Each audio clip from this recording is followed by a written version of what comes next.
Hello, and welcome to a unique discussion today.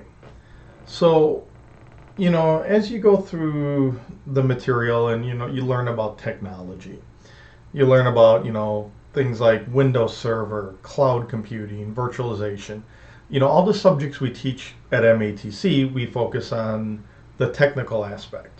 Okay, and that's obviously what we do. But I want to touch base on something and make sure you always keep this in mind. Whatever you do, whatever you choose from a technical stance, there is always a financial impact. And not just an impact on what it costs today, like, to go buy something. There is a financial impact to decisions you make and decisions you choose to push off. For example, if you're doing consolidation of hardware, let's say you're doing a big virtualization project, you can save your company millions of dollars by reducing your hardware footprint. I mean, that's pretty easy math to do. If you're doing a software upgrade, let's say from Windows Server 2016 to 2022, that can also be millions of dollars in additional licensing fees because of the way Microsoft has changed their licensing model. Um, you know, Suddenly having people work from home, not necessarily in the office. You could now balloon up your security budget to get everyone two-factor authentication. Um, Moving things into the cloud. So, for example, when we teach online, Blackboard now is in the cloud. So that's obviously the key system in use by the school. We record our lectures, we put them in Blackboard. Every time a student streams one out, that costs money. That's utilizing the cloud. So there's a financial cost there. Was that all taken into account? Yes and no. But when you have more people, working from home, that cost goes up. These are all financial considerations and financial pieces that really don't have anything to do with technology. Adding two-factor authentication is a security thing that's driven by security, but there's a expansive cost there.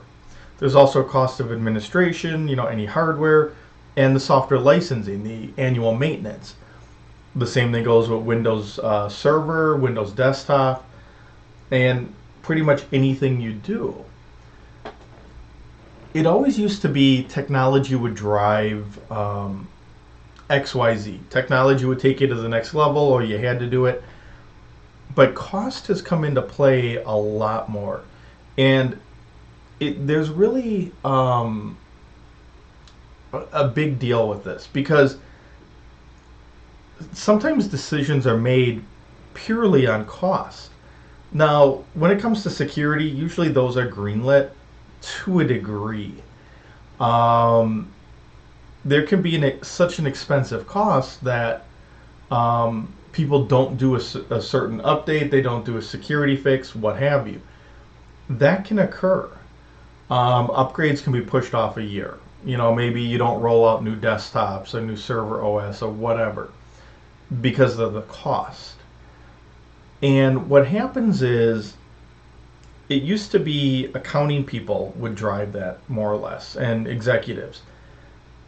Now you get more IT people in there, more of the engineers and the architects and people that support it, because if your executive would say, well, we're just going to stay on this old system, security would typically drive an update and amount of maintenance. If you suddenly need to balloon up your staff to take care of all this old and aging equipment, that's also a cost. And you got to weigh that in. And, obviously the feature requests and just being competitive and everything else, all of that plays into it. The thing is, cost is becoming an integral part of IT. And as an IT professional, with everything becoming operationalized, especially the cloud, you have to know how to use spreadsheets, you have to know how to run numbers. Because if you don't, the accounting people are going to do it, and you may not get the technology or the technical features or services that you need because the decision was made purely on cost. So if you want a seat at that table, you got to understand a little bit of numbers and how they impact overall IT and everything you do, because it's not an open checkbook anymore.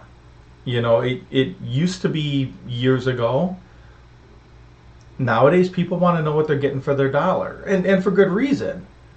But that means if you want that seat at the table, you have to understand the financial impact, cost versus operational dollars, and what that all means. Because otherwise, the decisions are going to be made without you. And that's what you don't want to see happen. So hopefully this helps, and we'll catch up with everyone later. Thanks.